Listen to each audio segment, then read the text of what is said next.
$4 a day. That's our best estimate for what the average person earned throughout most of human history. For thousands of years, that number barely moved. We unlocked metallurgy with the blast furnace, nothing happened to income.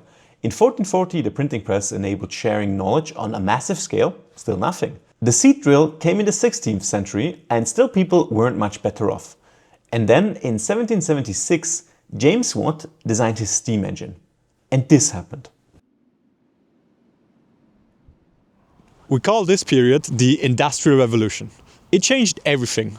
Life expectancy, food security, the very structure of human civilization. All thanks to the steam engine. Well, not really. This is the aioli pile. It was first described around 25 BC, around the time of the founding of the Roman Empire. You heat up the water inside and the steam gets expelled through these angled tubes. The crazy thing is, that's basically a steam engine. The Romans had this.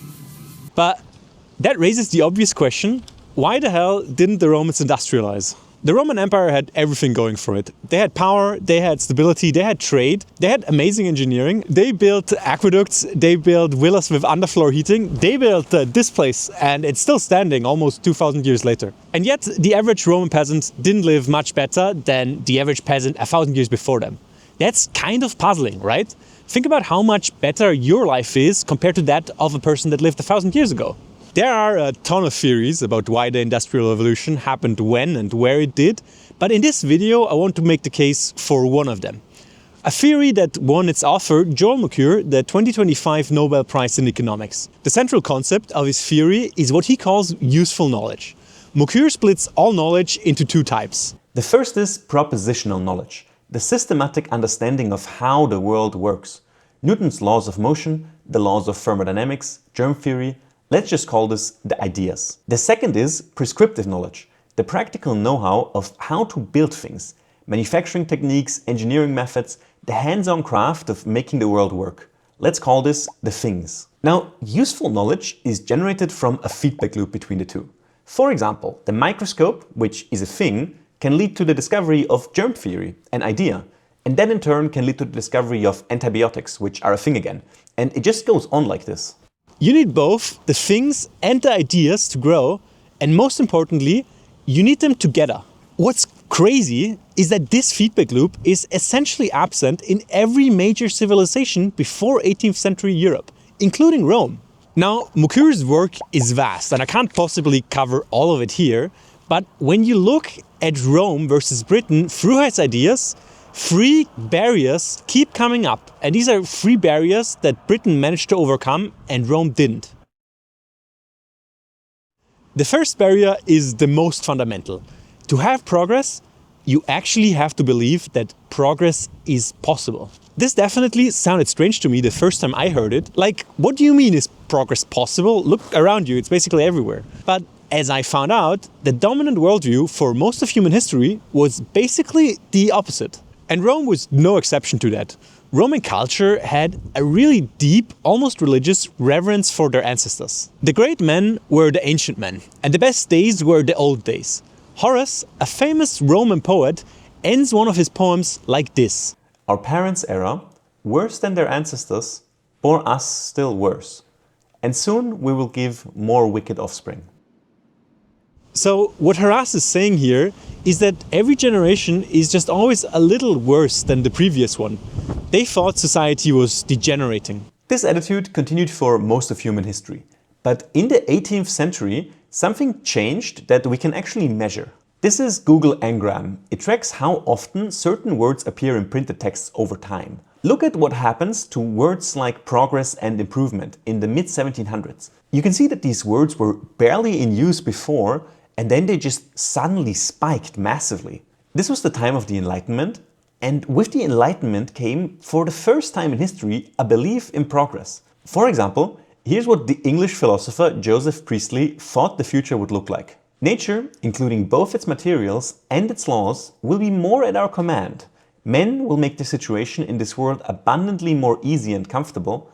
They will probably prolong their existence in it and will grow daily more happy. Priestley sounds pretty optimistic here, but this wasn't blind optimism. People like Isaac Newton were making discoveries, proving that the universe follows a set of laws. They overturned the wisdom of the ancients, showing that modern men could do better than the philosophers of classical Greece and Rome. All this led to a general optimism about the future. People started to believe that the future could and should be better. So the Europeans managed to overcome the first barrier. They cultivated a genuine belief in progress where the Romans didn't. But Rome had a lot of people, and surely not all of them thought that it was all just going to be downhill from here. Which brings us to our second barrier. Let's say you've got your avant-garde Roman genius who does believe in progress. What happens next? Well, nothing, because there's no way for him to make a living. There's a fundamental problem with the production of knowledge. You see, knowledge is what economists call a non-excludable good. You spend years figuring something out, and then you share it, and now everyone knows it for free. Basically, if you can't capture the value of your discovery, you starve to death. So how did the Romans address this problem? In ancient Rome, there were basically two options for this.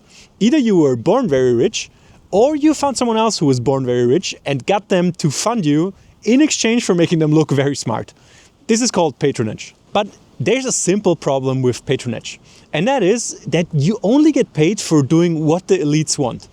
And the Roman elites wanted liberal arts, so philosophy, poetry and rhetoric. Seneca made it pretty clear when he said this: I respect no study and deem no study good, which results in money making.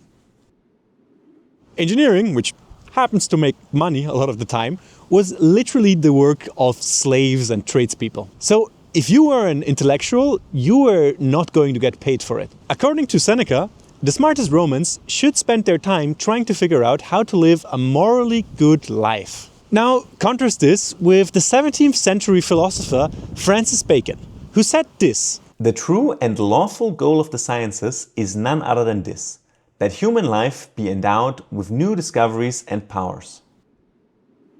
Bacon basically explicitly stated that the most important thing to study was how to make people better off. There was a massive shift in the mindset at the time. During the Enlightenment, scientists also started gaining genuine social prestige.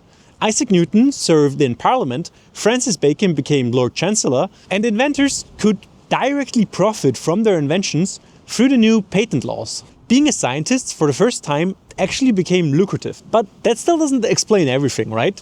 I mentioned earlier that the other option for a Roman is to simply be born rich. So let's say our progress-minded Roman genius is born independently wealthy and so doesn't need patronage. What happens now? Well, most likely our hypothetical Roman won't go near a workshop. And if he did, his peers would mock him for it. I think this might be the biggest cultural barrier of Rome.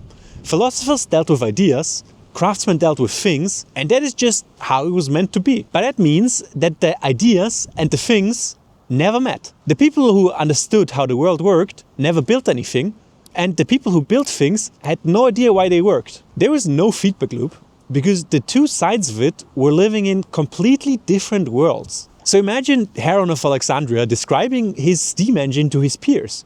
There was just no one around who could look at that and say, damn, this would make my life or my work so much easier. Contrast this with the Enlightenment, where the French philosopher Denis Diderot said this: It is for the liberal arts to lift the mechanical arts from the contempt in which prejudice has for so long held them. So Diderot is explicitly talking about lifting up the social status of the people who dealt with things. And that was the general spirit ever since Francis Bacon proclaimed that the goal of science was to make people better off. And it was actually Bacon who proposed that the craftsmen who experimented and the scientists who thought needed to find a middle ground. So fast forward a couple years and you actually have your ideas people, the scientists, working together with your things people, the craftsmen. So universities hired tool makers and scientific societies employed dedicated instrument makers. And so James Watt, who himself had no university degree, got hired by the University of Glasgow as an instrument maker. One day, a professor asked him to repair a model of an atmospheric steam engine for a natural philosophy class. And Watt took a look at it and noticed that it was pretty inefficient. And then he fixed it. And precisely this fix is what you probably today now know as the invention of the steam engine. The technology that probably gets the most credit for kicking off the Industrial Revolution. So all it really took was a philosopher and a craftsman working together shoulder to shoulder in the same building. The ideas and the things working together to produce useful knowledge. So let's bring this back to where we started. Why did Rome have a steam engine but never use it? Because they failed on all three counts. 1, they didn't believe that the future could be better than the past. 2, they incentivized poets and philosophers and not engineers. And 3, they built an artificial social wall between the people who dealt with ideas and the people who dealt with things. Europe in the 1700s, by coincidence, got all 3 of them right. People, for the first time in history, realized that the world was getting better. A new culture of scientific prestige made discovery rewarding, and a growing tradition of scientists and craftsmen actually talking to each other finally closed the loop between things and ideas. So the Europeans got almost everything correct, but if you want to see what it looks like to get almost everything wrong, check out my video on the most unhinged Chinese emperor.